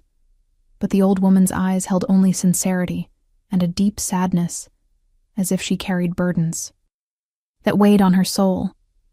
And if she truly had known Eleanor, if she carried the same blood, then perhaps she understood what Kira needed in ways that Theron, for all his good intentions, could not. I will train with you, Kira said, her voice stronger than she felt. Teach me what I need to know. Moira nodded, satisfaction flickering across her weathered features. Then we begin tonight. There is no time to waste, and much you must learn before the blood moon rises. If this story touched your heart, share it with someone who loves epic romance. Tell me in the comments, did you see this ending coming? The Silverwood Packlands were different from Blood Moon territory. Where Blood Moon had been built around displays of power and hierarchy, Silverwood felt more organic, as if the wolves here lived in harmony with the forest, rather than dominating it. The pack's central hall was constructed from living trees that had been shaped and coaxed into formation, rather than cut and nailed together, and the whole place smelled of pine and earth and growing things. Alpha Rowan of Silverwood greeted them personally, a tall woman with silver streaking her dark hair and eyes that missed nothing. Your Majesty, she said, bowing to Theron with genuine respect, rather than the obsequious flattery Alpha Aldrich had shown. Welcome to Silverwood. We are honored by your presence, though I wish it were under better circumstances. As do I, Theron replied. He gestured to Kira. This is Kira Ashford, the Luna Queen foretold in prophecy. Rowan's eyes widened fractionally as she looked at Kira, and Kira saw recognition there, and perhaps respect. Ashford, Rowan murmured. I did not believe any survived. You have your mother's eyes, child. Eleanor was a friend to our pack once, many years ago. The words brought tears to Kira's eyes, unexpected and unbidden. To hear her mother spoken of with respect and affection, to know that Eleanor had been more than the broken, frightened woman Kira remembered from those final days, was a gift she had not known she needed. Thank you, Kira said softly. I did not know my mother had friends outside Blood Moon. She had many friends once, Rowan said gently. Before the fear drove us all to hide what we were, who we loved, what we believed. But that is a conversation for another time. You look exhausted, both of you. Let me show you to chambers where you can rest and recover. The chambers they were given were adjacent. connected by a door that could be locked from either side, allowing privacy but also easy access if needed. Theron saw Kira to her door, his hand lingering on her arm. "Moira will come for you soon," he said quietly. "Are you certain you wish to do this? The training will be intense, possibly dangerous." "I am certain of nothing," Kira admitted. "But I know I cannot hide from this. The shadow creatures spoke directly to me, called me Luna Queen as if it were already decided. If I am to face this destiny, I need every advantage I can find. Then I will be nearby," Theron promised. "If you need me for any reason, send word immediately." He kissed her forehead gently, a gesture of affection and protection, then reluctantly withdrew to his own chambers. Kira entered her room and found it comfortable and welcoming, with a fire already burning in the hearth and a tray of food waiting on the table. She ate mechanically, tasting nothing, her mind racing with everything that had happened. Shadow, creatures, ancient prophecies, the mate bond with a king, a blade that glowed with power she did not understand. It was too much, too fast, and part of her wanted to curl up and hide from all of it. But she was done hiding. She had been invisible for too long. The knock came just as Kira finished eating. She opened the door to find Moira standing in the corridor, leaning on a gnarled walking stick, but with eyes that gleamed with sharp intelligence. "Ready to begin?" the old woman asked. "Now?" Kira could not keep the surprise from her voice. "I thought we would start tomorrow." "Now," Moira said firmly. "Every moment we waste is a moment closer to the blood moon. Come, we have work to do." She led Kira through the Silverwood compound to a clearing deep in the forest, lit by moonlight and ringed with standing stones that hummed with ancient power. In the center of the clearing was a flat rock that might have been an altar or simply a natural formation, and on it lay an array of items, herbs and crystals and objects Kira did not recognize. "This is a sacred space," Moira explained as they entered the circle. "It is warded against intrusion and protected by old magic. What we do here will not be observed by curious eyes or hostile forces. It is safe to be honest, to be vulnerable, to fail. I am good at failing," Kira said with bitter humor. "I have been practicing it my whole life." "No," Moira said sharply. "You have been surviving, which is a different thing entirely. Failure is giving up. You have never given up, even when you had every reason to do so. That is strength, child. Do not diminish it." The words struck deeper than Kira expected. She had never thought of her survival as strength before. It had simply been necessity, the only option available. But perhaps Moira was right. Perhaps there was power in endurance, in refusing to break no matter how heavy the weight. "Now," Moira continued, settling herself on one of the stones with surprising grace. "Show me the blade." Kira drew the blood moon blade slowly, watching the moonlight catch on its runes. In the sacred circle, it seemed even more alive, pulsing with a steady rhythm that matched her heartbeat. "Good," Moira said, studying the weapon with expert eyes. "The blade has awakened to you. That is the first step. But awakening is not the same as mastery. You must learn to control its power rather than letting it control you. Do you know why the blade glowed when you faced the shadow? Creatures? Because they were there?" Kira guessed. "Because it sensed the danger?" "Partially," Moira allowed. "But primarily because you needed it to. Your fear for Theron, your desperation to protect him, your refusal to be helpless, all of that channeled through your bond with the blade and manifested as light.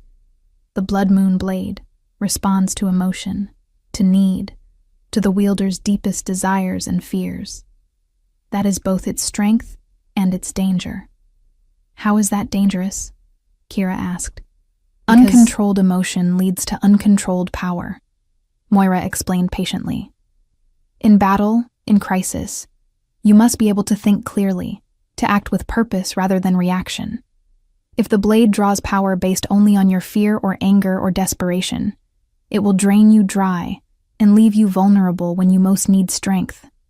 You must learn to wield it deliberately, with full awareness and control. How? The question was simple, but Kira suspected the answer would not be. By understanding yourself, Moira said. By knowing your own heart, your own limits, your own truth. The Ashford line has always been marked by this, by the need for absolute self-knowledge as the foundation for power. You cannot control the blade until you can control yourself. She gestured to the altar. Sit. We will begin with meditation, with finding your center. It is not glamorous, and it will not feel like training for battle, but it is essential nonetheless. Kira sat, crossing her legs and placing the blade across her lap. Moira began to chant in a language Kira did not recognize, old words that seemed to make the air itself vibrate. The standing stones began to glow softly, and Kira felt something shift in the atmosphere, as if a door had opened to a space that existed between the physical and spiritual worlds. Close your eyes, Moira instructed. Breathe deeply. Find your wolf. I know she has been silent, but she is there, waiting. Call to her. Kira did as instructed, sinking into the meditation with an ease that surprised her. She had never tried this before, had never thought herself capable of the kind of spiritual work that healers and shamans practiced. But as she breathed and focused, she felt something respond inside her, a presence that was both her and separate from her. Her wolf. The creature lifted its head, and Kira gasped. Her wolf was not the small, weak thing she had always assumed. It was large, powerful, with fur that seemed to shimmer between silver and gold, and eyes that held ancient wisdom.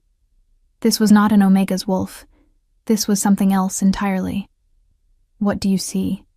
Moira asked softly. She is beautiful, Kira whispered. Strong. Why have I never felt her like this before? Because you were taught to believe you were weak, Moira said. Because those around you expected weakness, and you unconsciously suppressed your true nature to meet those expectations. But here, in this sacred space, there are no false expectations. Here, you can be who you truly are. Kira reached out mentally to her wolf, and the creature moved closer, pressing its massive head against Kira's spiritual form in a gesture of affection and recognition. I am sorry, Kira told her wolf. I am sorry I ignored you, diminished you, made you small. The wolf made a sound that might have been forgiveness or simply acceptance. Then it did something unexpected.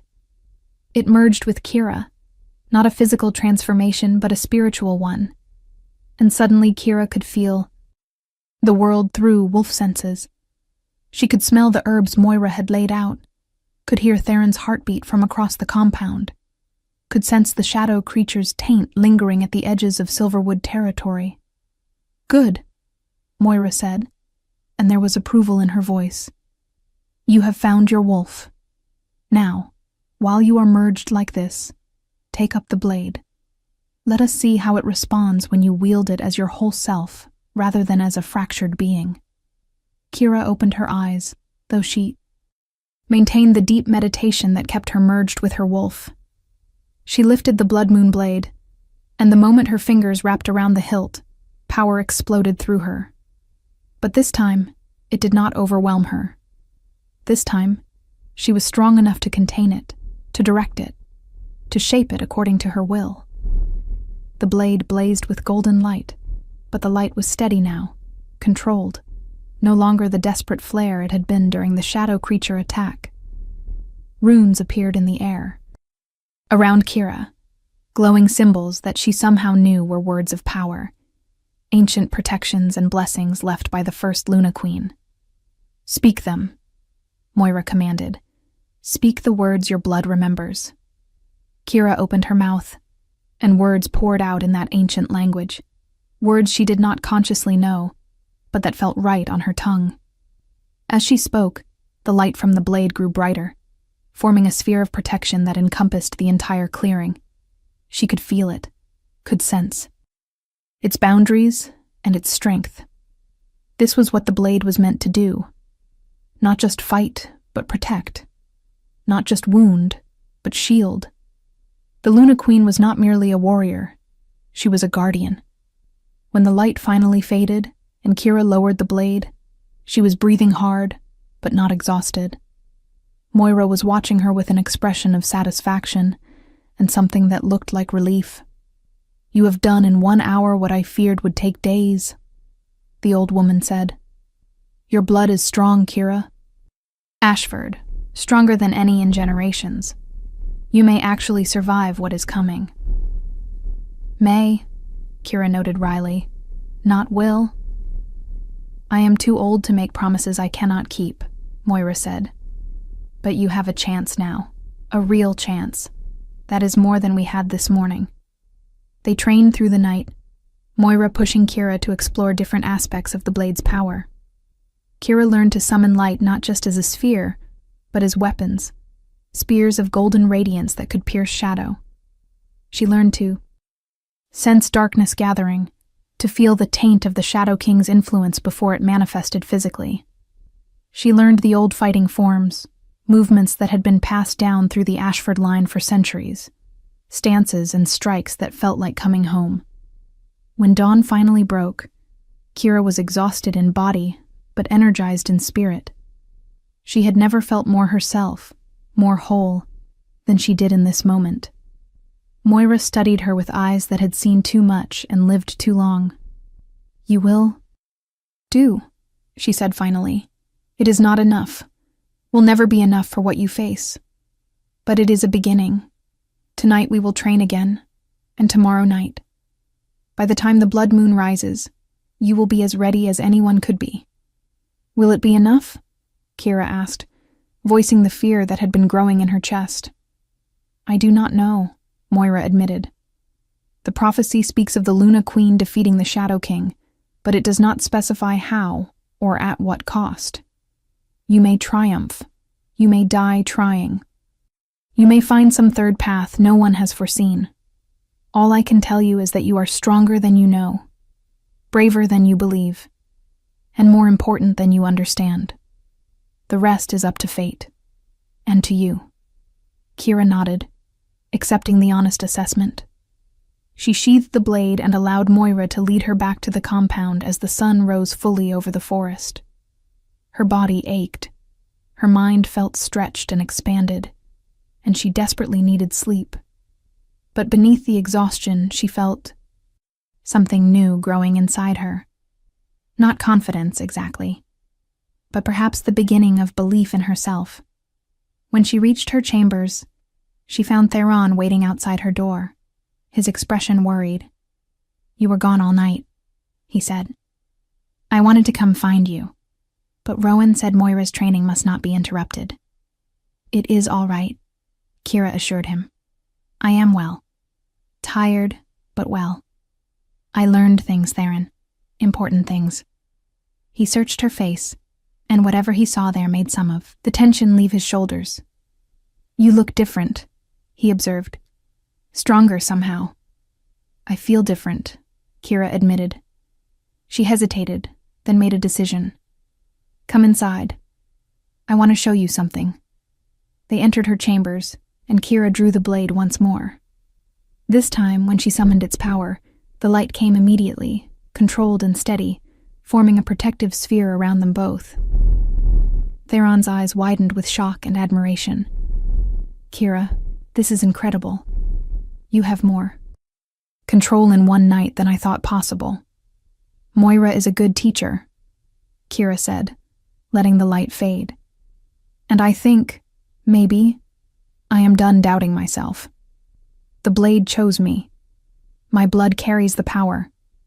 I cannot change either of those things, so I might as well accept them and learn to use them." Theron reached out and cupped her face gently. "You are magnificent," he said softly. "I knew it from the moment I saw you. But watching you come into your power, seeing you embrace what you are meant to be, It is humbling and inspiring and terrifying all at once. I am still terrified too, Kira confessed, leaning into his touch. But I am learning to be terrified and brave at the same time. That is all any of us can do, Theron said. He kissed her then, gentle and sweet, a kiss that spoke of respect and admiration as much as desire. When they broke apart, Kira felt the mate bond pulse between them, strong and sure. Sleep, Theron commanded softly. I will stand guard while you rest. Tonight you train again, and tomorrow night. And then, when the blood moon rises, we will face whatever comes together. Together, Kira echoed, the word a promise and a comfort. She let him settle her into bed, let exhaustion finally claim her, and dreamed of golden light holding back an endless tide of shadow. The next 2 days passed in a blur of training and preparation. Moira was relentless, pushing Kira to her limits and then beyond, forcing her to find reserves of strength she had not known she possessed. They worked in the sacred circle each night, and during the days, Kira trained in combat with Theron's best warriors, learning to fight with blade and claw, to anticipate attacks and respond with lethal efficiency. Lady Seraphina watched these sessions with an expression that grew increasingly hostile. She had tried multiple times to corner Theron for private conversation, to remind him of the political advantages their match would bring, to suggest that Kira's training was a waste of resources that could be better spent on evacuation and defense. But Theron had been unmoved, his attention and energy focused entirely on ensuring Kira was as prepared as possible for the coming confrontation. On the morning of the third day, the day the blood moon would rise, Kira woke to find Alpha Rowan waiting in her chambers with a package wrapped in soft cloth. A gift, Rowan said, her expression kind. From the females of Silverwood. We wanted you to have something that represents not just power, but also the support of those who believe in you. Kira unwrapped the package and gasped. Inside was armor, but unlike any she had seen before. It was made from what looked like silver scales. Lightweight, but incredibly strong, and it had been crafted to fit her perfectly. The breastplate bore the symbol of the moon over crossed blades, and the entire set seemed to glow with a faint inner light. It is moon-forged armor, Rowan explained, made by the old methods, blessed by our shamans. It will not stop all injuries, but it will provide protection against both physical and magical attacks. We want you to know, Kira, that regardless of what happens tonight, you have allies. You have pack, even if it is not the pack you were born to. The words made Kira's throat tight with emotion. She had spent so long believing she belonged nowhere, was wanted by no one. But here were wolves who barely knew her, offering support and protection because of what she represented, because of what she was trying to do. Thank you, she managed. Thank you for believing in me. We believe in the prophecy, Rowan said gently. But more than that, we believe in you. We have watched you train these past days, have seen your determination and your courage. You are worthy of what you carry, Kira Ashford. Do not doubt it. After Rowan left, Kira donned the moon-forged armor, feeling its weight settle comfortably across her shoulders. She strapped the blood moon blade to her side and looked at herself in the mirror. The girl who stared back was unrecognizable from the Omega who had served tables at Blood Moon just days ago. This was a warrior. This was a Luna Queen. The day passed in final preparations. Warriors sharpened weapons and checked armor. Shamans performed rituals of protection and blessing. Scouts reported that shadow creatures were gathering in unprecedented numbers at the border, waiting for moonrise. And through it all, Kira felt the growing pressure of destiny bearing down on her, the weight of all the lives that depended on her success. As evening approached, Theron found her standing alone in the sacred circle, watching the sky begin to darken. Ready? He asked quietly, moving to stand beside her. No, Kira admitted, but I will do it anyway. That is all anyone can ask. Theron took her hand, threading his fingers through hers. I want you to know, Kira, that regardless of what happens tonight, I am proud of you. You have become more than the prophecy demanded, more than anyone expected. You have become yourself, and that is extraordinary. If I die tonight, Kira said, the words escaping before she could stop them. If this goes wrong and the Shadow King wins, I want you to know that these past few days, knowing you, being claimed by you, becoming your mate, these have been the best days of my life. You made me feel valued and strong and loved. I am grateful for that. You are not going to die, Theron said, fiercely. I will not allow it. The mate bond will not allow it. We are meant to face this together, and we will emerge victorious. You cannot know that, Kira said sadly. I wish I could believe it, but Moira was right. The prophecy speaks of defeating the Shadow King, but it does not promise survival. I might succeed and still die in the attempt. Then I will die with you, Theron said, his voice absolute. If you fall, I fall. That is what mates are, Kira. Two halves of one soul. I will not live in a world without you. The declaration was both beautiful and terrible. Kira wanted to argue, wanted to tell him that he needed to live for his people, for the kingdom. But she understood what he meant. If their positions were reversed, if Theron died tonight, she was not certain she could continue either. The mate bond was not just connection. It was completion. They stood together in the failing light. Two people bound by fate and choice, preparing to face an ancient evil that had destroyed civilizations. And despite everything, despite the fear and the doubt and the overwhelming nature of what lay ahead, Kira felt a strange sense of peace. This was her moment. This was what she had been born for. Whatever came next, she would face it as herself, fully and completely. The moon began to rise, and as it cleared the horizon, Kira saw that the prophecy had been literal. It was blood red, the color of old violence and sacrifice, casting an eerie crimson light across the land. And in that light, the shadow creatures appeared. They came in waves, hundreds of them, perhaps thousands, more than had been seen in centuries.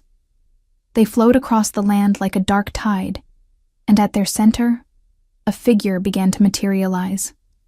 Tall and terrible, crowned in shadow, eyes burning with green fire. The Shadow King had returned. Kira felt Theron tense beside her, felt the warriors of Silverwood and the Northern Territories move into formation around them. This was the moment. This was the test. She drew the blood moon blade, and it blazed with golden light so bright it pushed back the crimson moonlight. Stay close to me, Theron commanded his warriors. Protect the Luna Queen at all costs. This is what we have prepared for. This is why we are here. The Shadow King's laughter echoed across the battlefield, cold and mocking. The prophecy repeats itself, his voice boomed, seeming to come from everywhere. Another Luna Queen, another doomed attempt to defy what cannot be. Stopped. Your predecessor fell before me. Her mate fell. Their entire civilization fell. What makes you think you will fare any better? Because I am not alone, Kira said, her voice ringing clear despite her fear. Because I carry their legacy and their strength. Because I refuse to let their sacrifice be meaningless. And because, unlike them, I know your weakness. The Shadow King paused, his terrible form seeming to focus entirely on Kira. I have no weakness, little Luna. I am eternal. I am inevitable. You are afraid, Kira said, the words coming to her from somewhere deep inside, from the place where her wolf merged with her human consciousness, from the blood memory of queens who had come before. You are afraid of being forgotten. That is why you return. Why you cannot simply stay in the void. You need to be remembered, to be acknowledged, to matter. And that fear makes you vulnerable. The Shadow King roared, and the shadow creatures surged forward. The battle began in earnest.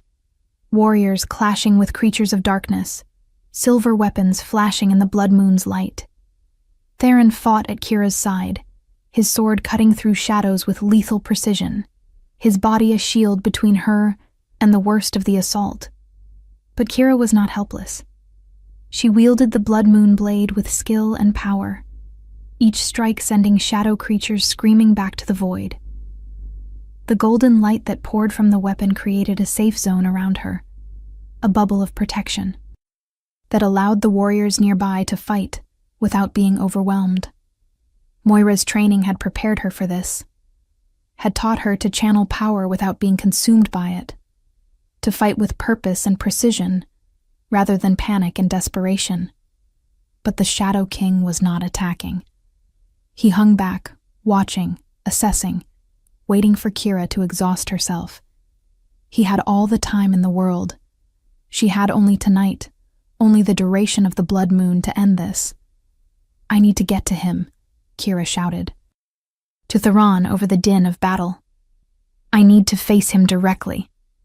"That is suicide," Theron yelled back, cutting down 3 shadow creatures in rapid succession. "He is too powerful. Even with the blade, you cannot take him alone." "I have to try," Kira insisted. "This is what the prophecy demands. Luna Queen versus Shadow King. Everything else is just prelude." She saw the conflict in Theron's eyes, saw him torn between his duty as king and his bond as her mate. But in the end, he nodded, accepting her choice even as it terrified him. "Then we go together," he said. "I will clear the path. You focus on reaching him." They began to move through the battlefield, Theron cutting a swath through the shadow creatures while Kira used the blade's light to push them back. Other warriors fell in around them, forming a wedge that drove toward the Shadow King's position. Lady Seraphina appeared suddenly at Kira's side, her own weapon drawn, her face set in determined lines. "I may not like you," Seraphina said tightly, "but I will not see the Shadow King win. Whatever our personal issues, they can wait until we survive this night." "Thank you," Kira said, meaning it. Even allies of convenience were better than none. They fought their way forward, step by bloody step, until finally they stood before the Shadow King himself. Up close, he was even more terrible, a being of pure malice and ancient power, his form shifting between solid and shadow, his eyes boring into Kira with hatred that transcended time. "So," he said, his voice like grinding stone, "the last of the Ashford line comes to die before me. How poetic, how inevitable. I am not here to die," Kira said, raising the blood moon blade. "I am here to send you back to the void where you belong. You had your chance at this world and lost. You will not have another." Bold words from one so young, so untested. The Shadow King gestured, and shadow tentacles lashed out, faster than Kira could react.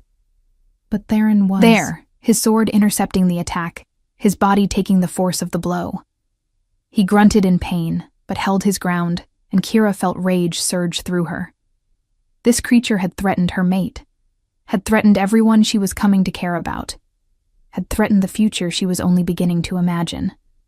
The blood moon blade responded to her anger, blazing so bright that even the Shadow King recoiled. And in that moment of weakness, Kira struck. She lunged forward, the blade extended, and drove it into the Shadow King's chest. Where the weapon pierced him, golden light exploded outward, and the Shadow King screamed, a sound of agony and disbelief. But he did not fall. Instead, he grabbed the blade, his shadowy hands wrapping around the metal, despite the burning pain it clearly caused. "You think this ends me?" he snarled, his face inches from Kira's. "I have survived worse than this. I have endured millennia in the void. Your little blade cannot destroy what has already died and been reborn 1,000 times." Kira felt panic rise as she tried to pull the blade free and found she could not. The Shadow King held it fast, and his other hand reached for her throat.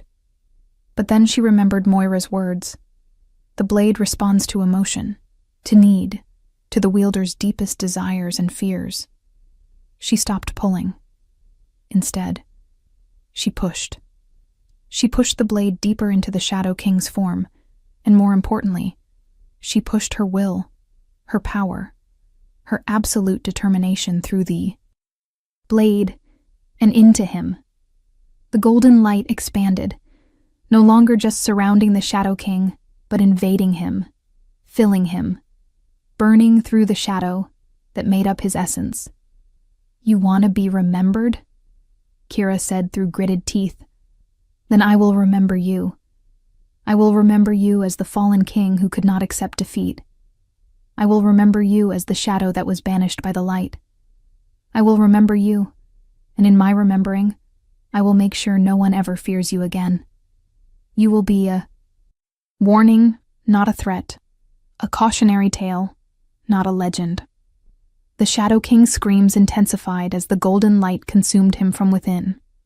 Around them, the shadow creatures began to dissolve, their connection to their master severing as his power failed. Theron pulled Kira back, creating distance between her and the Shadow King, even as she maintained her grip on the blade. And then, with a final terrible shriek, the Shadow King shattered. His form exploded into 1,000 fragments of shadow that scattered on the wind and dissipated in the blood moon's light. The blade clattered to the ground, its light dimming to a gentle glow. The silence that followed was absolute. Every warrior on the battlefield stood frozen, staring at the place where the Shadow King had been. Then someone howled, a cry of victory and relief, and the sound was taken up by hundreds of throats, a chorus of wolves celebrating the impossible. Kira swayed, exhausted beyond measure, and Theron caught her before she could fall. "You did it," he said, his voice rough with emotion. "Kira, you did it. He is gone, truly gone." "Is he?" Kira asked, looking up at the blood moon, which was already beginning to fade to its normal silver. "How can we be certain?" "Because the blade would still be burning if his essence remained," Moira said, appearing beside them with surprising speed for her age. "You did not just banish him, child. You unmade him. By refusing to fear him, by diminishing his importance, you broke the very thing that gave him power. He cannot return now. There is nothing left to return." The weight of those words settled over Kira, and she began to cry. Tears of relief and exhaustion and disbelief that she had actually survived. Theron held her tightly, his own tears dampening her hair, and around them, warriors celebrated and mourned, and began the work of tending the wounded and honoring the fallen. The battle was over. The prophecy was fulfilled. The Luna Queen had defeated the Shadow King, and in doing so, had saved all wolf kind from a darkness that had threatened them for millennia. As the blood moon faded completely and the normal moon took its place, casting silver light over the battlefield, Kira looked up at Theron and smiled through her tears. "We survived," she said wonderingly. "We actually survived." "We survived," Theron agreed, kissing her forehead, her cheeks, her lips. "And now we get to live. Together. For all the days the moon goddess grants us. Together," Kira echoed. And in that word was a promise, a hope, and a future she had never dared to imagine. In the days that followed, as Silverwood and the Northern Territories celebrated their victory, as the dead were honored and the wounded healed, Kira began to understand what her life would become. She was not just the Luna Queen of Prophecy anymore. She was Theron's mate, future queen of the Northern Territories, and a symbol of hope for wolves everywhere. Alpha Rowan formally invited her to stay in Silverwood as long as she needed, offering training and support. Moira continued to teach her the old ways, preparing her for the responsibilities that came with her bloodline. And Theron, true to his word, began to court her properly, with gifts and attention and the kind of respect that made Kira's heart full to bursting. Lady Seraphina eventually approached Kira in private, her expression complex. "I underestimated you," she said bluntly. "I saw what I expected to see. An Omega with delusions of grandeur. I did not see your strength or your courage. That was my failure, and I apologize for it." "Thank you," Kira said, surprised by the admission. "That means more than you know." "I am not asking for friendship," Seraphina continued. "We are too different for that, I think. But I am offering respect. You earned it. And if you truly are to be our queen, then I will serve you as I would serve any ruler who has proven themselves worthy." "I would like that," Kira said honestly. "I will need all the allies I can find. This world is new to me, and I have much to learn."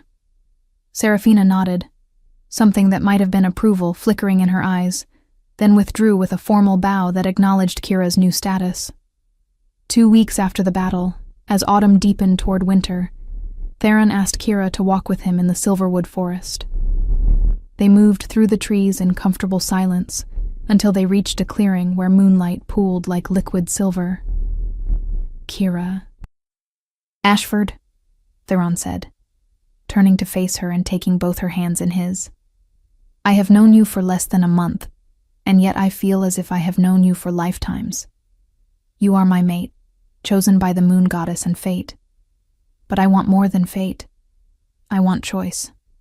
I want you to choose me, not because prophecy demands it, but because your heart desires it."